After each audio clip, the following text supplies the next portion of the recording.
Maksudnya nggak jadi gimana? Yesus kan sudah selesai melaksanakan karya penebusannya. Kalau sudah selesai ya fix lah. Ya dia bangun lagi. Bangun lagi itu bukan berarti dia nggak jadi mengadakan penebusan dosa. Bangun lagi itu bukan berarti dia tetap harus mati untuk menebus dosa. Enggak. Yesus hanya menetapkan waktu hari yang ketiga, selesai semua urusannya. Pada hari yang ketiga dia bangkit lagi, gitu loh.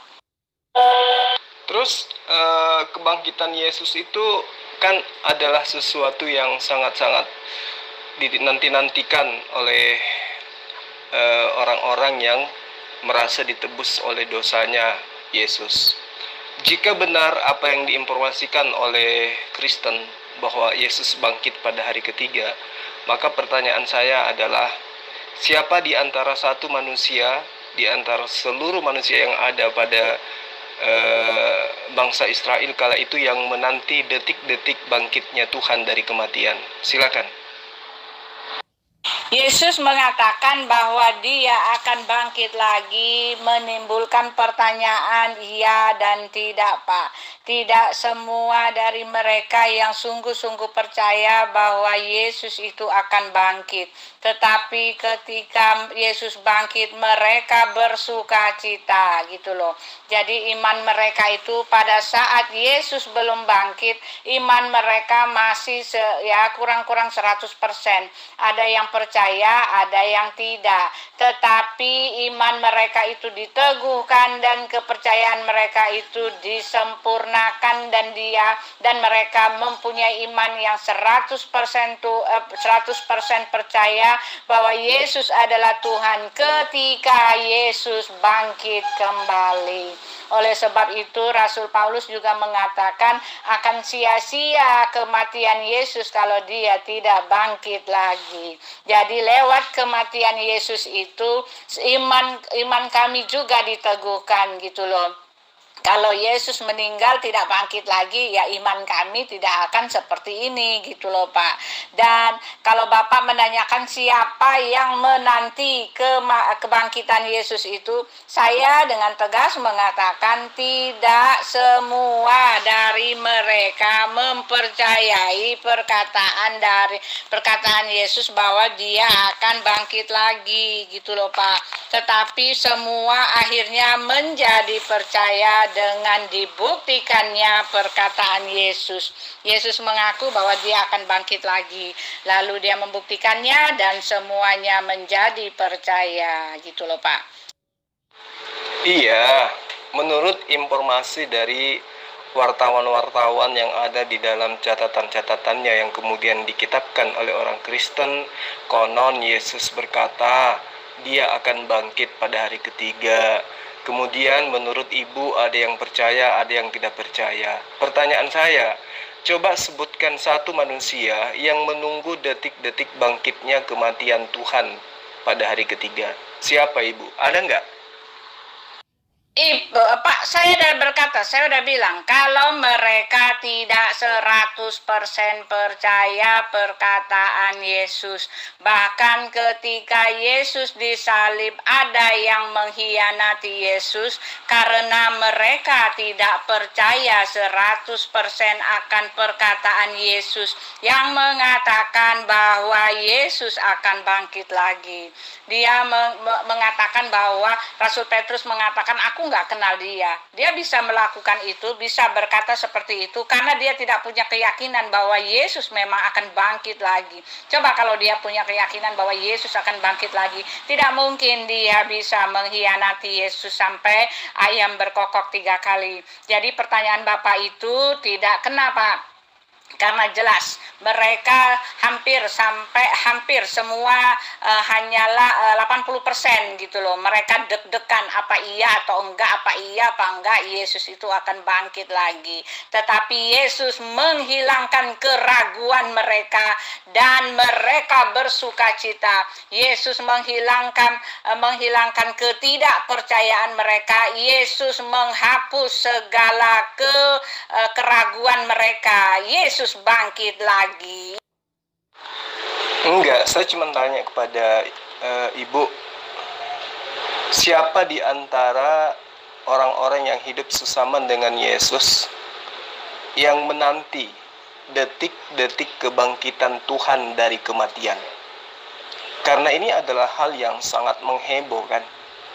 Bahkan separuh manusia di muka bumi menjadi Kristen karena mengimani akan kebangkitan Tuhan dari kematian. Nah, pertanyaan ini sangat sederhana dan jawabannya tentu sangat simpel.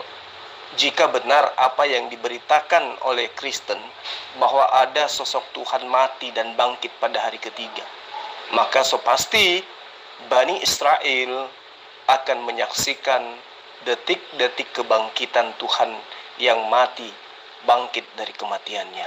Pertanyaan sederhananya, siapa satu manusia yang betul-betul menyaksikan kebangkitan Tuhannya Kristen yang mati bangkit pada hari ketiga? Kitab Ibu kan penuh dengan kesaksian-kesaksian. Sekarang coba Anda tuturkan, paparkan, jelaskan di mana letak kebenaran bahwa Tuhan mati betul-betul bangkit. Siapa nama manusia yang menjadi saksi menunggu detik-detik kebangkitan Tuhan mati dari kematian? Silakan. Iya Pak, kita baca Alkitab ya Pak ya. Itu kita baca Alkitab di dalam. Aduh, saya ngeri sekali nih. Ininya udah mau habis ini. Ininya nggak masuk ini. Sebentar ya teman-teman ya, sabar. Ini apa, chargernya nggak masuk.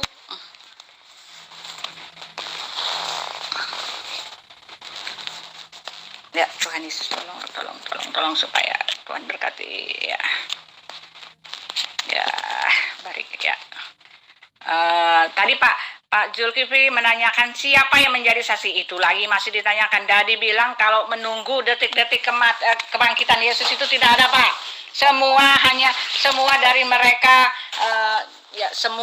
mereka tidak percaya 100% bahwa Yesus akan bangkit. Jadi mereka tidak menunggu kedatangan Yesus itu. Mereka tidak menunggu-nunggu, tidak menyangka dan tidak berharap gitu loh. Mereka tidak berharap akan kedatangan Yesus karena mereka 80% lah, tidak semua. Tetapi ketika Bapak mengatakan mana buktinya Yesus itu bangkit, kan banyak Pak di dalam kitab di dalam ini nih, Yesus dikuburkan, Yesus menampakkan diri. Nah, kebangkitan Yesus itu ada di dalam Yohanes 20, ada tercatat Pak. Pada hari pertama minggu itu pagi-pagi benar ketika hari masih gelap, pergilah Maria Magdalena ke kubur itu dan melihat bahwa batu itu telah diambil dari kubur. Jadi saksi pertama adalah Maria Magdalena. Ia berlari-lari mendapatkan Simon Petrus dan murid lain yang dikasihi Yesus dan berkata kepada mereka, Tuhan telah diambil dari kuburnya dan kami tidak tahu di mana ia diletakkan. Maka berangkatlah Petrus dan murid-murid yang lain itu ke kubur. Keduanya berlari bersama-sama. Tetapi murid yang lain itu berlari lebih cepat daripada Petrus sehingga lebih dahulu sampai ke kubur. Ia menjenguk ke dalam dan melihat kain kapan terletak di tanah. Akan tetapi ia tidak masuk ke dalam.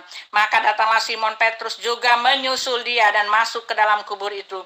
Ia melihat kain kapan terletak di tanah. Sedang kain pelu yang tadinya ada di kepala Yesus tidak terletak dekat kain kapan itu, tetapi agak di samping di tempat yang lain dan sudah tergulung.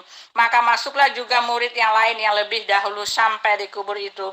Ia melihatnya dan percaya, sebab selama itu mereka belum mengerti isi kitab suci yang mengatakan bahwa ia harus bangkit lagi dari antara orang mati. Nah, itu jawaban saya tepat, benar dan tepat kan? Saya bilang mereka itu tidak 100% percaya Pak. Mereka hanya mendengar janji Yesus tetapi tidak 100% percaya. Ini tertulisnya di sini. Sebab selama ini mereka belum mengerti isi kitab suci yang mengatakan bahwa ia harus bangkit dari antara orang mati. Lalu pulanglah kedua murid itu ke rumah. Itu ya Pak Zulkifli. Tepat pernyataan saya ya. Artinya cerita yang dibangun kemudian adalah cerita tentang bagaimana kemudian Yesus itu bangkit. Namun tidak ada satu orang pun yang menunggu detik-detik kebangkitan Tuhan dari kematian. Ini bukti yang sangat nyata bahwa cerita tentang kebangkitan itu adalah cerita yang dibangun atau dibuat belakangan. Sedangkan Yesus di dalam pengajarannya selama kurang lebih 3 tahun tidak pernah menanamkan sebuah konsep bahwa kelak dia akan mati, dibunuh, dan bangkit pada hari ketiga. Yang memberitakan tentang kebangkitan Yesus adalah Paulus di dalam 1 Korintus 15 ayat 12 sampai ayat 22, pengarang Matius 27 ayat 62 sampai 66, dan juga di Matius 28 ayat 11 sampai ayat 15. Itu yang menceritakan tentang kebangkitan Yesus. Tetapi Yesus tidak pernah menceritakan tentang dirinya. Adalah Tuhan yang datang untuk menebus dosa, dibunuh, kemudian bangkit pada hari ketiga. Yesus tidak menggaris bawahi pokok inti ajarannya bahwa kedatangannya adalah sebagai Tuhan yang menjelma menjadi manusia untuk kemudian dibunuh untuk menebus dosa seluruh umat manusia. Jika benar konsep yang diajarkan oleh Kristen hari ini, bahwa siapa yang percaya Yesus bangkit dari kematian untuk menebus dosa manusia, maka dia akan diselamatkan. Maka tentu seluruh Bani Israel, ketika Yesus sudah mengajarkan itu dahulu kala, maka seluruh Bani Israel akan menunggu detik-detik pembuktian akan bangkitnya Tuhan mati. Tapi faktanya ibu sendiri mengakui bahwa tidak ada satupun manusia yang menunggu detik-detik di mana hal tersebut seharusnya seluruh manusia pada saat itu ingin membuktikan, betulkah Yesus itu adalah Tuhan yang datang untuk menebus dosa kita. Faktanya ibu mengakui nggak ada kan? Berarti cerita tentang kebangkitan Yesus itu tersusun dengan rapi jauh setelah Yesus itu terangkat ke langit. Nah, artinya bahwa ini indikasi jelas kebangkitan Yesus itu adalah dusta belaka.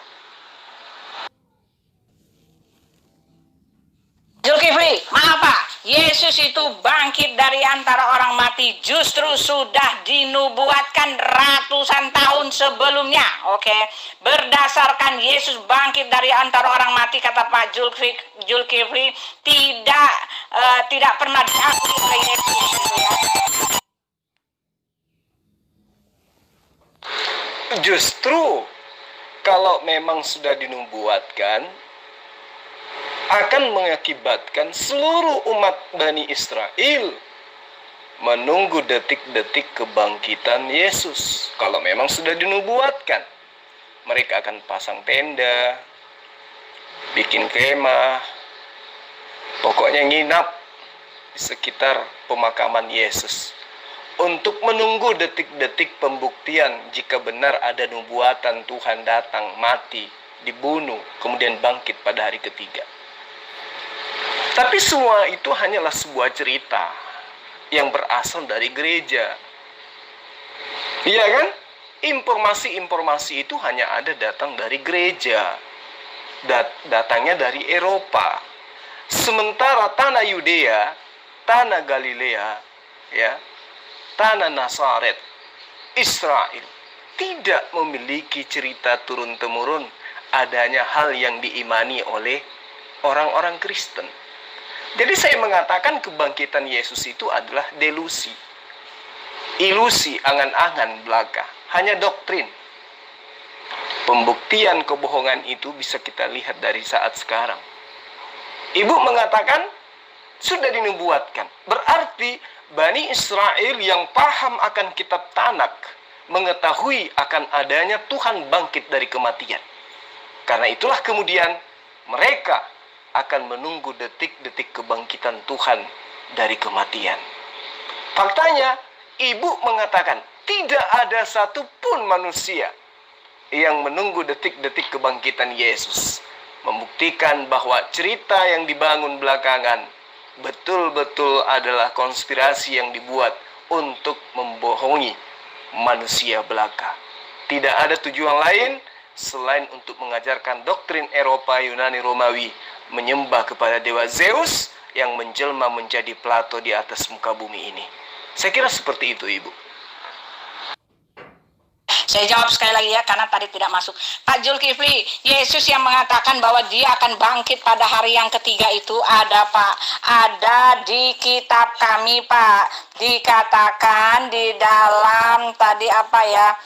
Di dalam Matius 22 ayat 40 ya. Tadi di dalam Matius 22 ayat 40, Yesus sendiri mengatakan bahwa dia akan bangkit pada hari yang ketiga. Matius 22 ayat 40. Nih tak kasih tahu, Pak. Matius 22 ayat 40. Nih dia nih ya. 22 ayat 40. Matius 22 ayat 40. Tadi Matius 22, Yesus akan bangkit pada Matius 12 ayat 40. Maaf teman-teman ya, sabar. Matius 12 ayat 40 saya salah. Ya, ini dia tadi di sini kan. Sebab seperti Yunus tinggal di dalam perut ikan 3 hari 3 malam, demikian juga anak manusia akan tinggal dalam rahim bumi 3 hari 3 malam. Itu Pak, ada perkataan Yesus langsung yang mengaku bahwa dia akan tinggal dalam perut bumi, oke? Lalu pernyataan nubuatan dari Nabi Yesaya pun mengatakan bahwa Yesus itu akan bangkit lagi.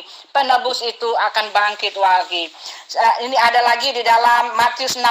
Sejak waktu itu Yesus mulai menyatakan kepada muridnya bahwa ia harus pergi ke Yerusalem dan menanggung banyak penderitaan dari pihak tua-tua, imam-imam kepala dan ahli-ahli Taurat, lalu dibunuh dan dibangkitkan pada hari yang ketiga. Nah itu dia Matius 16 ayat 21. Yesus sendiri yang mengatakan, sejak waktu itu Yesus mulai menyatakan kepada murid-muridnya bahwa ia harus pergi ke Yerusalem dan menanggung banyak penderitaan dari pihak tua-tua, imam-imam kepala dan ahli-ahli Taurat, lalu dibunuh dan dibangkitkan pada hari yang ketiga. Kenapa Bapak Zulfikli mengatakan tidak ada pernyataan dari Yesus yang mengaku bahwa dia akan bangkit dan menderita? Oke, di dalam Yesaya 53 jelas dikatakan dalam matinya, oke, dalam matinya pun dia ada dalam penjahat-penjahat dianggap penjahat dan umurnya akan lanjut gitu loh Pak. Dan soal aplikasi siapa yang menunggu kebangkitan Yesus itu tidak bisa Bapak jadikan dalil, karena sekali lagi saya mengatakan tidak semua orang mempercayai bahwa Yesus itu akan bangkit, tetapi Yesus mematahkan keraguan mereka. Yesus memberikan keyakinan yang pasti bahwa dia bangkit dan dia memang adalah Tuhan sesuai dengan pengakuannya. Oke? Itu yang saya katakan tadi, Bu. Kalau Ibu mencocok-cocokkan kitabnya Bani Israel yang paham bahasa Aram, Ibrani, Hebrew, maka tentu mereka akan menunggu detik-detik kebangkitan Yesus dari kematian. Tapi faktanya kan tidak. Berarti Anda salah mengambil kitabnya orang untuk kemudian dijadikan sebagai acuan. Cocokologi itu namanya, Bu. Lalu kemudian Ibu mengatakan Matius 12 ayat 40. Konon ceritanya itu adalah perkataan Yesus. Coba kita telaah, Bu. Kita telaah dengan menggunakan analisa yang sederhana. Di terjemahan baru 1974 dikatakan gini. Sebab seperti Yunus tinggal di dalam perut ikan 3 hari 3 malam, demikian juga anak manusia akan tinggal di dalam rahim bumi 3 hari 3 malam. Sederhana untuk membuktikan kebohongan ini atau kebohongan konsep kebangkitan Yesus. Yunus di perut ikan itu tidak dalam keadaan mati. Iya kan? Yunus di dalam perut ikan dia hidup, dia tidak mati. Nah, kalau ini ibu jadikan sebagai acuan, maka Yesus tidak mati, tapi dia hanya pingsan. Iya toh? Kalau ini dijadikan acuan ketika orang Israel, Bani Israel itu minta bertanda, berilah tanda jika benar kau itu adalah anak Allah. Maka Yesus mengatakan, angkatan jahat ini menginginkan tanda, maka cukuplah tanda Yunus itu sebagai pembuktian. Nah, ketika benar ini adalah ucapan Yesus, sebab seperti Yunus tinggal di dalam perut ikan 3 hari 3 malam, berarti Yesus tinggal di dalam perut bumi 3 hari 3 malam pun tidak dalam keadaan mati. Kalau tidak mati, berarti tidak bangkit. Kalaupun dia bangkit, berarti bangkit dari pingsan. Iya kan? Kalau ibu jadikan acuan Matius 12 ayat 40, Yunus itu tidak pernah mengalami kematian di dalam perut ikan. Kedua, Yesus matinya malam Sabtu, tidak mencapai apa yang dinubuatkan oleh Yesus di dalam, apa yang dipercontohkan Yesus dalam Matius 12 ayat 40, 3 hari 3 malam. Maria sang istri pada subuh hari ya buru-buru ke pemakaman Yesus dan tidak lagi menemui Yesus di sana. Artinya tidak sampai 3 hari 3 malam. Bertentangan dengan tanda Yunus yang ada di Matius 12 ayat 40 itu. Jadi kita tidak bisa memaksakan. Makanya untuk supaya lebih menetralkan, benarkah kebangkitan itu ada? Maka ayo kita kritik sejarah. Benarkah pada masa itu ada murid-muridnya yang menunggu? Jangan muridnya deh, Bani Israel yang paham kitab Yesaya lengkap dengan original teksnya yang ibu katakan di sana ada nubuatannya. Maka tentu sang pemilik kitab akan menunggu detik-detik kebangkitan Tuhan Yesus. Kenapa? Karena di tengah-tengah mereka Yesus datang mengaku sebagai Allah, dalam arti kata sebagai penyampai firman. Sampai Yesus lempari batu kan. Namun Yesus klarifikasi bahwa bukankah di dalam kitab Tauratmu siapapun yang diperintahkan untuk menyampaikan firman Tuhan, maka dia adalah Tuhan. Mujizat dilakukan oleh Yesus, membangkitkan Lazarus, membuat orang lumpuh berjalan, orang buta melihat, dan seterusnya dan seterusnya. Air menjadi anggur dan seterusnya. Satu roti untuk memberi makan kepada ratusan manusia dan seterusnya. Artinya hal-hal yang terjadi pada diri Yesus dikagumi, mengagumkan, menakjubkan orang-orang yang hidup pada zaman itu.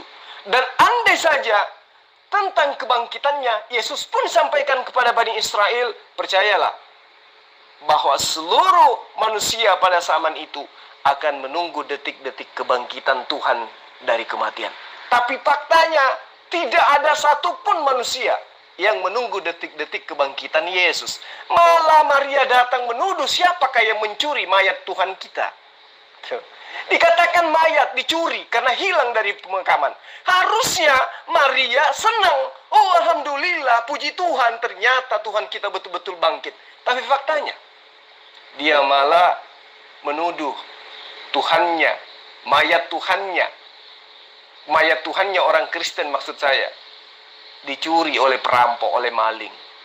Ini bukti fakta sejarah yang tidak bisa dibohongi, bahwa tentang kebangkitan seorang anak manusia yang dituhankan kemudian oleh orang Kristen itu adalah hanya halusinasi belaka. Tidak ada bukti yang bisa dijadikan sebagai acuan kebenaran. Bang, itu kan di Yunus 3 hari 3 malam. Nah, kebangkitan Yesus malam hari, ya, apa besoknya, Bang? Kalau besoknya itu berarti 4 hari itu Yesus tuh. Matinya kan hari Jumat sore itu menjelang Sabat. Berarti coba kita menghitung Jumat, ya toh, kemudian Sabtu, kemudian Minggu. Oke, 3 hari. Malamnya, malam Sabtu, malam Minggu. Nggak cukup. Sementara Yunus kan 3 hari 3 malam. Jadi nggak menggenapin. Terus yang kedua, Yunus di dalam perut ikan mati atau hidup? Kan gitu. Jadi tidak ada kebenaran tentang informasi akan kebangkitannya Yesus itu semua hoaks. Tidak ada sisi kebenaran kecuali hanya diimani dengan doktrin belaka. Itu udah pasti. Berarti nggak menggenapi Bang ya? Wah itu salah itu udah berarti ya kalau ngambil dari Yunus ya. Tentu kita tahu bersama bahwa sejarah peradaban umat manusia itu pertama kali dari sisi kehidupan orang-orang Roma atau Yunani. Mereka sudah menemukan hidup yang ya boleh dibilang peradaban pada masa itu sudah tergolong hebat. Sehingga apa? Bangsa pilihan Allah pun dibawa jajahan daripada bangsa Roma ataupun Yunani. Nah, berdasar daripada kacamata ini, di mana ketika Nabi Musa menerima perintah dari Allah untuk mengajarkan dirinya tentang ketauhidan dirinya, tentang la ilaha illallah, satu Tuhan, monoteisme, tauhid. Di waktu yang sama, penjajah Bani Israel, yaitu Roma Yunani, mengajarkan konsep politeisme atau Helenisme Stoa, mengajarkan banyak dewa-dewa, banyak dewi-dewi. Nah, inilah yang mempengaruhi, masuk ke dalam pengajaran Yesus, mempuzi masuk dalam ajaran nabi-nabi, lahirlah Kristen. Bagaimana kemudian propaganda mereka lakukan? Sehingga apa yang tertuang di dalam pengajaran para nabi bukan seakan-akan dicocok-cocokkan ya dengan apa yang dipahami tentang ajaran mitologi. Maka jangan heran ketika ajaran Kristen itu berbau mitologi, berbau ajaran paganisme. Karena memang asal-usulnya dari sana. Ketika mereka menjajah bangsa Yudea dan Galilea, disitulah kemudian mereka menanamkan konsep iman mereka, menyembah kepada dewa Zeus, yang kemudian dewa Zeus itu disamarkan menjadi Yahweh. Nah tuh, jadi tanda Yunus atau Yesaya 53 atau apapun itu yang mereka gunakan untuk mencocokkan iman mereka, semua itu adalah merupakan sebuah upaya untuk mengajarkan penyembahan terhadap dewa-dewa Yunani dan Romawi. Jadi kita nggak bisa tertipu. Kenapa? Sekarang di mana-mana kita sudah bisa melihat bagaimana sejarah daripada kekristenan awal mula. Jadi tanda Yunus itu tidak membuktikan bahwa Yesus itu bangkit dari kematian. Justru tanda Yunus membuktikan kebohongan gereja bahwa Yesus mati dan bangkit pada hari ketiga. Saya kira seperti itu, Bang. Sebenarnya Bang ya, kalau misalkan bicara mengenai soal 3 hari 3 malam itu, ternyata yang sebenarnya itu bukan 3 hari 3 malam itu Bang. Sebenarnya itu 3 kali puasa, 3 kali lebaran. Itu Bang Toyib. Lebih hebat Bang Toyib ternyata. Bang Toyib 3 hari 3 malam tidak pulang-pulang, dinyatakan hidup. Sementara Yesus cuma 3 hari 3 malam dinyatakan mati. Lebih hebat mana? Bang Toyib dengan Yesus? Tentu lebih hebat Bang Toyib. Karena Bang Toyib 3 kali puasa, 3 kali lebaran. Bayangkan berapa lama dia itu. Ada-ada aja kamu. Benar juga ya. Lebih lama dia, tapi ternyata nggak mati ya kan. Hidup-hidup, cuma nggak pulang-pulang.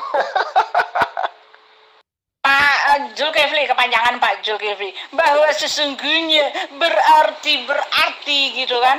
Yang Bapak ajukan kepada saya ini adalah analisa dari Bapak Zulkifli sendiri. Yang Bapak ajukan kepada saya ini adalah asumsi dari Bapak Zulkifli sendiri. Yang Bapak ajukan kepada saya ini adalah pemikiran sempit dari Bapak Zulkifli sendiri. Yang Bapak ajukan kepada saya ini hanyalah pikiran Bapak yang berputar-putar di situ.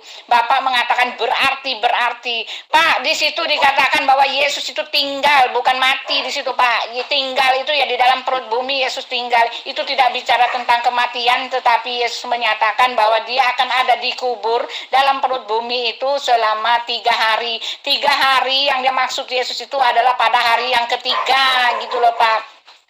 Yang dimaksudkan di situ adalah pada hari yang ketiga, dan Bapak memaksa kalau itu adalah kejadian besar. Yesus mengakui dan orang-orang melihat akan kitab Yesaya itu, orang-orang menunggu hari kedatangannya.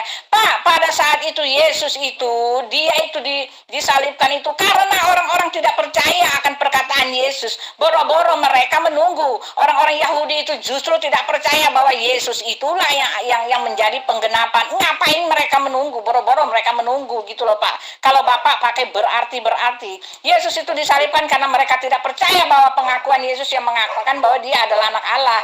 Jadi bagaimanapun apapun yang Yesus katakan yang mereka nggak percaya. Ngapain mereka menunggu-nunggu? Itu loh, Pak. Kalau logika Bapak itu dipakai gitu loh. Jangan berarti gitu loh. Jadi ngawur. Apa yang Bapak paksakan itu adalah pemikiran Bapak sendiri. Dan murid-murid Yesus itu ya Rasul Petrus juga sampai menyangkal karena hampir semua dari mereka hanya 80 atau 90% yang memegang perkataan Yesus ini. Tetapi Yesus mengalahkan atau Yesus menghilangkan keraguan-raguan mereka. Yesus menyatakan dirinya, Yesus membuktikan bahwa dia adalah Tuhan. Bapak mengatakan bahwa Yesus tidak pernah mengaku Tuhan. Oh maaf, Pak. Dengan mengaku dirinya adalah anak Allah, itu artinya dia mengaku Tuhan. Yesus itu dibatikan, dibunuh, itu dianggap menista Tuhan karena dia mengaku anak Allah gitu loh, Pak. Karena orang Yahudi itu tahu arti anak Allah itu artinya Tuhan Allah. Yesus mengatakan bahwa dirinya adalah Allah. Karena anak Allah buat orang Yahudi itu, anak Allah bagi Yesus yang adalah Mesias itu adalah Tuhan Allah gitu loh, Pak. Tetapi mereka tidak percaya bahwa Yesus mengaku Tuhan Allah. Kalau mereka percaya tak mungkin Yesus disalibkan gitu loh, Pak. Itu aja pernyataan saya yang telak buat Pak Zulkifli yang suka ngomong berarti gitu loh. Pak, hari ini udah ya, saya sudah selesai. Besok kita lanjutkan lagi. Sudah sangat malam, sudah setengah 10. Saya off dulu ya, Pak ya. Sudah terlalu lama ya. Nanti kita lanjutkan lagi. Ada Budini tinggal satu lagi nih. Setelah ini Budini saya pamit ya. Ini kita berbicara mengenai Tuhan. Siapapun kita, apapun latar belakang pendidikan kita, apapun agama kita, ketika berbicara tentang Tuhan, maka itu berbicara tentang esensi yang maha dahsyat, maha kuasa, maha perkasa, maha kuasa, dan seterusnya. Saat ini, kita masih diributkan dengan sosok yang namanya COVID-19. Sebuah virus yang sangat kecil yang tidak bisa dilihat oleh mata, tetapi menghebohkan seluruh dunia. Virus COVID-19 membekukan kehidupan dunia. Bukan cuma di Indonesia, dunia. Bagaimana dengan Tuhan? Lahir, mati, bangkit. Tidak ada yang tahu. Satu orang pun yakin. Jadi Ibu Uti, cobalah Anda menggunakan akal sehat. Andai saja kebangkitan Yesus itu benar, selaku manusia saja, maka itu akan menjadi sebuah cerita secara turun-temurun bagi keturunan Bani Israel. Faktanya kagak, kenal Yesus pun tidak mereka. Ibu kesana, tanya, Anda kenal Yesus? No. Pasti dia mengatakan seperti itu. Nah, apalagi ketika ibu mengatakan Tuhan yang bangkit dari kematian. Yesus aja yang adalah manusia biasa bangkit dari kematian, nggak ada yang menunggu. Apalagi Tuhan. Ya. Bagaimana mungkin sosok Tuhan mati? Kemudian tujuan kematiannya adalah untuk menebus dosa manusia. Lalu bangkit. Tidak ada satupun manusia yang menunggu detik-detik kedatangannya. Mustahil jika itu adalah sebuah kenyataan yang pernah terjadi. Mustahil keadaannya akan seperti itu. Mustahil. Jangan terlalu jauh. Presiden Jokowi ketika dia bertandang ke Amerika misalnya, begitu dia pulang dari Amerika, bandara heboh, semua pergerakan kendaraan dihentikan. Kenapa? Sang presiden dijemput.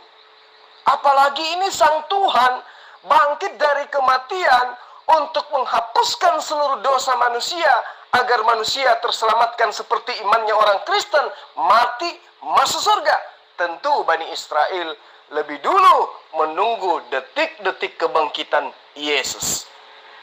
Tapi faktanya, ibu yang petenteng tidak mampu menunjukkan satu manusia pun yang menunggu detik-detik kebangkitan Yesus. Justru Yesus yang ibu katakan bangkit tidak dipercayai oleh murid-muridnya, oleh orang yang sesaman dengan dia. Tidak dipercayai kalau dia bangkit. Sampai apa yang terjadi? Ketika di dalam Lukas 24 ayat 36, Yesus tiba-tiba berada di tengah-tengah mereka. Assalamualaikum, Islam bagi kalian semua, kata Yesus. Islam buat kalian semua. Murid-murid terperanjat, kaget mereka. Karena kenapa? Karena mereka mengira melihat hantu. Nah, andai saja Yesus ketika dia menjadi dosen, menjadi profesor Taurat kepada Bani Israel, di perkuliahannya mengajarkan dia akan mati dan bangkit, maka murid-muridnya tidak akan kaget mengira melihat hantu, tetapi murid-muridnya akan kegirangan. Alhamdulillah, haleluya, kita telah ditebus dari dosa waris karena Tuhan kita telah bangkit. Tapi apa yang terjadi? Yesus malah tidak dipercayai, dikirain dia hanya hantu. Sehingga Yesus berkata, ada apa dengan kalian? Bukankah kau melihat aku ini? Inilah aku, lihat tanganku, lihat kakiku. Kalau nggak percaya, kasih aku ikan goreng, makan ikan goreng itu. Kasih aku madu, minum madu itu. Yesus membuktikan dirinya Tuhan atau bukan? Yesus membuktikan dirinya Tuhan dengan makan ikan goreng atau membuktikan dirinya tidak mati? Yesus sedang membuktikan bahwa dia tidak mati. Kembali ke tanda Yunus, 3 hari 3 malam, tidak mati di dalam perut ikan, maka Yesus pun tidak mati. Itu yang perlu ibu pahami. Nah, kalaupun ibu ngotot mengatakan, tidak, Yesus itu bangkit, buktikan siapa satu manusia yang menunggu detik-detik kebangkitan Tuhannya orang Kristen dari kematian. Sebut nama dan apa kisahnya. Silakan. Ya, besok saya datang lagi, Bu. Maaf, Bu. Saya udah ngantuk, Bu. Maaf ya. Bye-bye. Para sahabat sekalian, apa yang saya sampaikan kepada Ibu Uti ya, Uti Walmena ya, kaitannya tentang kebangkitan, sebenarnya itu adalah hal yang paling mendasar di dalam iman Kristen. Karena kenapa? Tanpa kebangkitan, maka Kristen itu tidak akan ada. Karena hanya dengan kebangkitanlah kemudian Yesus itu dijadikan sebagai Tuhan. Perlu kita ketahui bersama bahwa ajaran dewa-dewi yang datang menjelma menjadi manusia itu jauh sebelum Kristen itu diproklamirkan sebagai sebuah sekte atau ajaran. Itu sudah ada. Sebelum Masehi ajaran Kristen itu sudah ada, tapi dalam bentuk Helenisme. Nah, maksudnya bahwa ajaran merayakan tanggal 25 Desember Tuhan mati menebus dosa manusia, bangkit pada hari ketiga dan seterusnya. Itu adalah ajaran mitologi yang sudah diajarkan oleh Roma dan Yunani jauh sebelum Masehi. Nah, ketika datang menjajah wilayah Israel yang sudah menganut ajaran penyembahan terhadap Allah atau Eloh atau Elohim, itu mereka karena saking berkuasanya mengambil ajaran jajahan mereka, kemudian mereka satukan, mereka padukan dengan ajaran yang mereka anut jauh sebelum Masehi, yang mereka memang sudah anut. Sehingga jangan heran ketika ajaran saudara kita Kristen itu ke Yunani-Yunanian, ke Romawi-Romawian. Meskipun dibungkus dengan istilah-istilah Bani Israel atau istilah-istilah Timur Tengah, termasuk istilah-istilah Al-Quran. Nah, itu untuk menutupi ajaran-ajaran yang mereka anut jauh sebelum mereka itu menyamar atau menjadi penumpang gelap di dalam pengajaran agama samawi. Ini fakta sejarah yang tidak bisa dipungkiri bahwa Israel, Yudea atau Galilea memang pernah dijajah oleh Roma yang menganut ajaran paganisme, menganut ajaran penyembahan terhadap dewa-dewi. Sehingga jangan heran ketika kita mendengarkan perdebatan orang-orang yang paham tentang teolog yang membahas Tuhan itu setara dengan damar atau logos atau theos atau theon, ya kan? Karena memang konsep itulah yang mereka ramu, kemudian mereka jadikan sebagai sebuah konsep, lalu konsep itu mereka katakan trinitas. Artinya Tuhan yang tadinya itu rame itu menjadi satu dalam beberapa pribadi. Nah, konsep itulah yang kemudian disadur, sehingga apa yang terjadi kemudian para sahabat sekalian, pemilik asli daripada pengajaran monoteisme, yaitu Yudaisme, itu masih ada sampai hari ini dan bertolak belakang dengan ajaran Kristen. Apa hal? Karena Kristen memang berasal dari asalnya, yaitu Roma Yunani. Sementara ajaran Yahudi itu berasal daripada ajaran para nabi. Sehingga kita nampak jelas dua mata rantai pengajaran yang berbeda. Andai saja Kristen itu berasal dari pengajaran nabi-nabi, maka Israel akan menjadi pusat kekristenan. Faktanya, pusat kekristenan itu adalah di Roma atau di Eropa.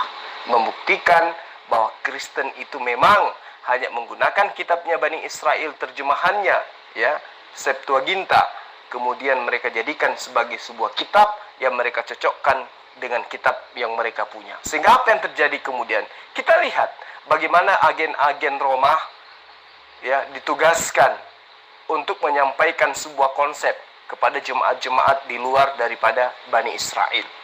Nah, kemana surat-surat Paulus itu ditujukan? Apakah ada ditujukan kepada Bani Israel? Ke suku-suku Bani Israel? Tidak ada. Semua ditujukan surat-surat Paulus itu kepada bangsa non-Israel. Untuk apa? Untuk mengajarkan konsep yang sudah diramu, bahwa Zeus sekarang berubah menjadi Hasem, bahwa Apollo, Plato sekarang berubah menjadi Yesus atau Yeso atau Yesua. Nah, itulah yang mereka jadikan sebagai acuan untuk mereka pasang di depan muka kita, bahwa mereka itu adalah pengajar-pengajar Injil yang diberitakan oleh Nabi Isa alaihissalam. Padahal sesungguhnya yang mereka ajarkan itu adalah ajaran yang sudah bercampur baur dengan pengajaran Nabiullah Rasulullah Isa alaihissalam, yang mereka kemudian sebut dengan sebutan nama Yesus. Saya kira seperti itu para sahabat sekalian. Makanya ketika Mbak Uti tadi, saya sudah undang Meme Kece dengan pendeta Chris kumis kucing dari Papua, tapi mereka tidak menggubris, mereka hanya mendengarkan, hanya ngintip aja, mereka tidak menggubris, membiarkan Uti Wena sendiri, seorang diri untuk membuktikan siapa satu manusia pun, jangan manusia lalat atau nyamuk, ya, yang menunggu detik-detik bangkitnya Tuhan dari kematian. Tidak ada, dan tidak akan pernah ada Kristen yang mampu menunjukkan itu. Karena memang kejadian itu tidak pernah ada terjadi. Kejadian itu kemudian dibentuk ceritanya nanti setelah konsili di abad ketiga tahun 325 Masehi. Itu yang perlu para sahabat ketahui. Jadi ajaran saudara-saudara kita Kristen itu bukan berasal dari Timur Tengah, tapi berasal dari Eropa yang kemudian mempuji masuk dalam pengajaran Yahudi. Di Indonesia kita bisa merasakan, bukan, bagaimana mereka keislam-islaman, bukan? Karena kita mayoritas Islam, maka mereka Kristen ini keislam-islaman, iya kan? Menyebut nama Tuhannya dengan subuhan Tuhan kita, menyebut dengan konsep imannya kepercayaannya dengan menggunakan kata-kata yang sangat sakral dalam iman kita. Semua seperti itu yang mereka lakukan ketika dia mengambil ajaran Bani Israel. Begitu masuk ke Indonesia, mereka juga mengambil ajaran-ajaran Islam untuk masuk ke dalam agamanya, supaya mereka seolah-olah mereka itu adalah ajaran penerus daripada pengajaran nabi-nabi. Sungguh, wallahi, ya, ajaran Kristen itu bukanlah ajaran para nabi. Ajaran Kristen itu adalah ajaran nabi-nabi palsu yang sudah dibuatkan oleh Allah melalui perantaraan para nabi sebelum Rasulullah Muhammad SAW. Saya kira seperti itu, karena Ibu Uti sudah ngantuk, ya. Ibu Uti sudah pamit. Jadi saya akhiri diskusi ini. Mudah-mudahan bisa dijadikan sebagai sebuah pelajaran. Terima kasih buat sahabat-sahabat saya dimanapun Anda berada. Doa yang terbaik buat kalian, ya. Semoga Allah memberkati kita semua bersama dengan keluarga, dimudahkan seluruh urusannya kita, dan selalu bahagia bersama dengan keluarga, baik di dunia lebih-lebih di akhirat. Akhir kalam, salam satu Tuhan. Assalamualaikum warahmatullahi wabarakatuh.